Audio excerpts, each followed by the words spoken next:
Hello and welcome to our first show for Building with a Purpose. The title of today's show is The Price of Offense. But before I go further into today's topic, let me formally introduce myself again. I'm the author of Hear the Sound, Confessions of Hear the Sound. A lot of what we will be talking about over the several shows that we're going to be doing, a lot of the topics are actually found in this book. I believe chapter 6 talks about anger, but it also goes into detail a little bit more about offense. And what you'll find is offense really is the root of a lot, the majority of a lot of things that we go through. And then in this one, I believe chapter 10 talks a lot about God-sized offense, so people can get offended with God. And, we're going to be addressing a lot of different issues today, a lot of different topics, all based around offense. But the most important thing we're going to be talking about, of course, is the cost of offense. What does it cost us to be offended? And that's what we need to, understand. Offense is something that's going to happen in life because offenses come. Even Jesus said, beware because offenses will come to all in the earth. Offenses are going to come. So, we need to be aware of stuff like that. Now, actually, what I really want to do is start off basically with a verse that was the birthing process for me that really helped me understand what is God really saying about offense, the dangers of offense. And I want to share a story where I actually entered the world of offense, and I want to express to you what I went through and also share some other stories of other people that I know that have also experienced offense, and what I know I lost and what I know others have lost, or I should say when we were walking through offense, the one thing that really got hit in our lives. Well, let me start here at my initial story. 12 years ago, as I was asleep, I had an encounter with God. Of course, a lot of you heard in my launch videos and my little commercials where, I literally heard the loud, thunderous, oceanic voice of God speak to me and say, "Go tell my people to get their hearts in order because I'm coming soon." And then after that, the voice of God went silent. And as I stood, I turned and I literally saw the red letters written in the sky with the verse in scripture taken out of Matthew 24 verses 10 through 13. And it says, I want to make sure I read it exact. "And then many will be offended, will betray one another, and will hate one another. Then many false prophets will arise and deceive many. And because lawlessness will abound, the love of many will grow cold. But he who endures to the end shall be saved." And again, that's Matthew chapter 24, verses 10 through 13. And what you're going to find in this verse is, right off the bat, Jesus is warning the people, say, hey, this is what's going to happen. In the last days, y'all look out for one main thing, offense. And when offense happens, what happened next? Falsities begin to arise.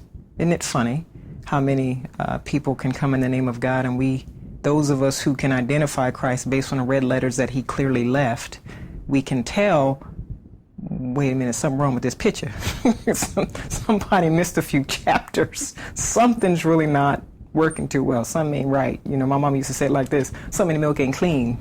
Something ain't too good, So as we're sitting here and we're literally recognizing the different things going on, we see the signs of the times, we can basically identify, the problems in our society, if you want to say that. We can look at the church and identify, our issues, but we have to understand the foundation. We have to understand what is the main thing that offense is sent to destroy. And as I just read it, it's all in the same few verses. And then after you see the falsities, then many false prophets arise, deception comes. But remember the very first one, and then many will be offended. Betrayal follows offense. Hate follows betrayal. Falsities follow that. Deception is next. And then here it is, lawlessness is everywhere. And yet the love grows cold. But anyone who can endure through offenses, betrayal, hate, and all the other things, but the truth of the matter is, if you can endure through an offense, you don't have to worry about falling into the other ones. The offense is the foundation, the initial stumbling block for everything. As we go through our basically teaching today, our conversation, I like to say I'm a conversationalist. I like to talk, though I do end up going into random teachings. At sometimes, you can ask any of my friends, it just kind of turns. But this is a great environment for me to actually share the gift I know God gave me and be able to, conversate with you. I know I'm basically talking to you through the camera, so of course I don't know every name of everyone out there, but I do want to take a minute to say I appreciate you. I appreciate your time. I thank you for tuning in, and I pray that God would really open your eyes and you would be able to see my heart and be able to discern me and my spirit and know that I'm coming in the name of a very loving God who loves us very much. And he's very concerned for us because I do believe Jesus Christ is coming soon. Yes, he did make that very plain to me 12 years ago, but he's also given a guide. His word is our guide. And again, what I just read, if we can avoid that level of offense, apparently, our love will not be as hindered as it technically will end up losing it if we, basically fall into offense and choose to remain. Well, have you ever asked yourself this question? What is an offense exactly? What does it mean to be offended? There's actually two Greek words in the Bible for offense. The first one is scandalon. The second one is proskoma, Both carry the connotation of sinfulness or stumbling block. Scandalon means a stick for bait of a trap, generally a snare, a stumbling block, an offense. Proskoma means a stumbling block, an obstacle, in a way which, if one strikes his foot against it, he stumbles or falls, that over which a soul stumbles, by which is caused to sin. And so as you can tell, basically an offense is a stumbling block. Sin is a stumbling block. We can over we can over scrutinize what sin is, and a lot of times in the church we'll look and say, oh, he got a drink in his hand, or he's a sinner. And so what we begin to do is look at exterior actions and only correlate a sin based on what you see someone do exteriorly. But the one thing that Satan knows is that God's concerned mostly about the heart, because he knows what all the issues of life stems from the heart.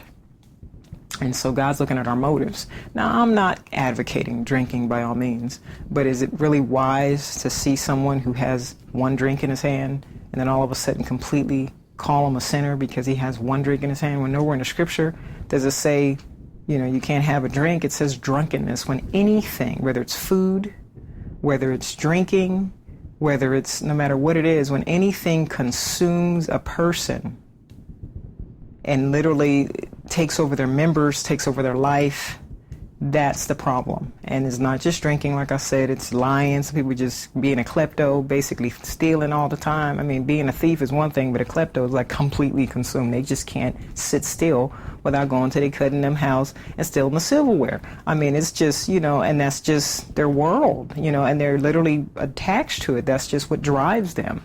Someone couldn't tell the truth if their life depended on it because they're constantly lying. The Bible talks about a lot of what we recognize what it talks about as sin, but we have to be mindful of really, where all that's going. And so as you get down to offense, all those things I mentioned are offensive. When a person chooses a bottle over his family and he's just more in love with that bottle than he is talking to his daughter and talking to his son and, connecting with his wife and his kids, that is a stumbling block. And so to the children, whether we realize it or not, those actions can become an offense. It can. That's a stumbling block to the kids. Now the kids are growing up without technically a father, who, to connect with them and really be emotionally available. So they end up, being raised, and they end up going through offense because they're spending their whole life trying to overcome childhood issues. Like, a lot of us have had childhood issues. A lot of us, thank God, have overcome it. Unfortunately, some of us have not overcome it. We're still trying to live out our past and, having a hard time doing so. So as I said before, offenses are serious. They're not something to be taken lightly. But with that same thing said, why does Satan use offenses? See, this is the question that we need to be able to answer. And if we can't answer why Satan comes in, why the enemy chooses offenses, then, we basically will live our whole life stumbling constantly and falling into offenses. A different thing, we all stumble, but a lot of us, unfortunately, tend to stumble and we stay down. And I like to focus more on the overcoming, because if you stay down, then to me, we make Jesus look powerless, because the whole point of why Jesus came was to raise us, to redeem us, to call us forth from sin.